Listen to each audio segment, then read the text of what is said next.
Well, hello and welcome back. Tonight we're going to take a close look at the U.S. military pistol and revolver trials of 1907.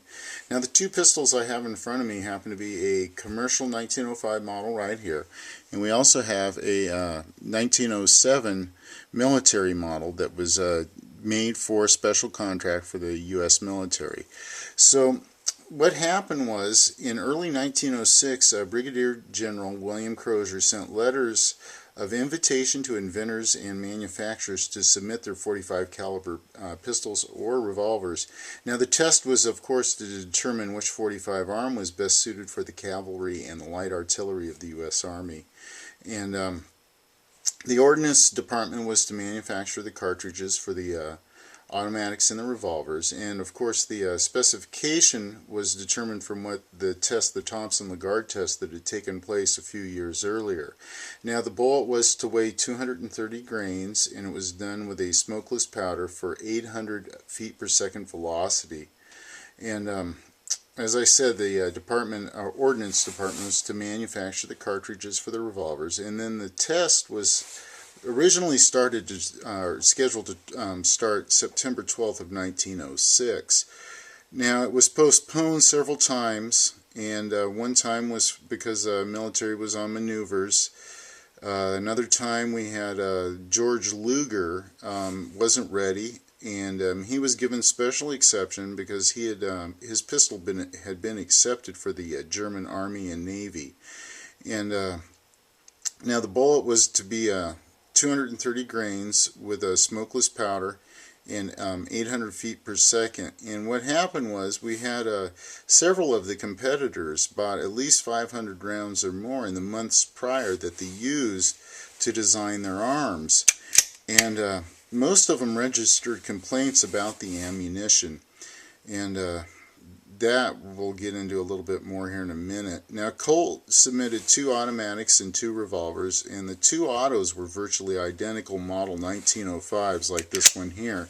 One had a round hammer and one had a spur, and I suppose they probably did that to keep them a little bit different, separated, or perhaps it was to see which the military liked better for the hammer. I couldn't see why they would like that round. This spur hammer is just so much easier to cock. But anyway, I'm getting a little sidetracked there. Now, the revolvers were altogether different, but we're not discussing the revolvers tonight. So the test program began on January 15th. Now, 4 manufacturers at that point were not present. And shortly after the test began, it became very apparent that the ammunition was just not what was it wasn't satisfactory. It wasn't it wasn't uniform. It was had problems with primers. It wasn't well made. Now, there was a couple of telegrams at that point that were sent to the military secretary, and in one of the telegrams read, ammunition furnished by the board is protested by one competitor and practically refused by another. Request authority to use ammunition furnished by competitors at their expense if it conforms to required velocity and dimensions. Now, that sounds pretty reasonable. If they have something that is going to conform to what they ultimately want, that makes sense. Now, they also determined that the Frankfurt Arsenal ammunition it wasn't consistent, different velocities out of different pistols.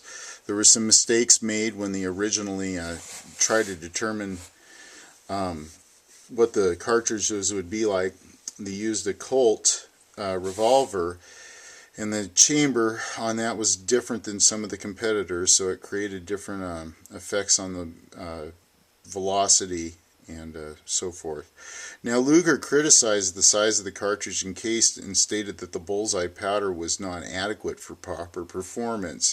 He used a different powder in Germany, and it wasn't what he was used to. And it was just also Savage was most vocal in criticizing and complaining that there was no uniformity in the size of the cartridge or the depth of the primer seat. So, I mean, there was just all sorts of complaints. This ammunition wasn't going to work. So on January 21st, William Crozier telegraphed back that the Secretary of War directs you to be advised that competitors may be allowed to use any ammunition conforming to specifications of Ordnance Department as to bullet and velocity. So that makes sense. I mean, they're going to give the competitors at least a chance to prove their arms. Now, the test resumed again on March 20th, and before they did that, though, Springfield Armory went through the 9,500 pistol cartridges that were supplied by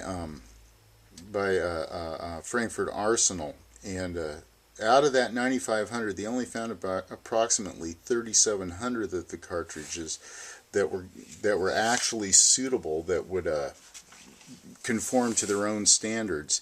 Now, Luger furnished his own ammo, but some of the bullets were seated so loose that they could be removed by hand. And the board ended up supplying some commercial ammo that was designed for the 1905 Colt, but this stuff was about 0.23 of an inch shorter, and the bullet grain was only 200 to 210 grain bullet there. So some of the competitors and some of the things that happened were the Bergmann pistol. It required 6.7 grains of powder, and Bergmann complained that the powder charge was insufficient. So Frankfurt Arsenal reloaded 2,000 rounds to his specifications, and then a board member attempted to fire 20 rounds, but the blow of the hammer was never sufficient enough to fire the pistol, and it never fired. And then let's see, there was the Noble manufacturer, and their pistols were too crudely manufactured to give test of any value, so those were immediately eliminated. The White Merrill automatic pistols were tested. Their tests were stopped because they had continuous misfires, jamming, loose screws, cartridges wouldn't seat, failure to feeds. I think they got about 200 rounds through those before that was discontinued.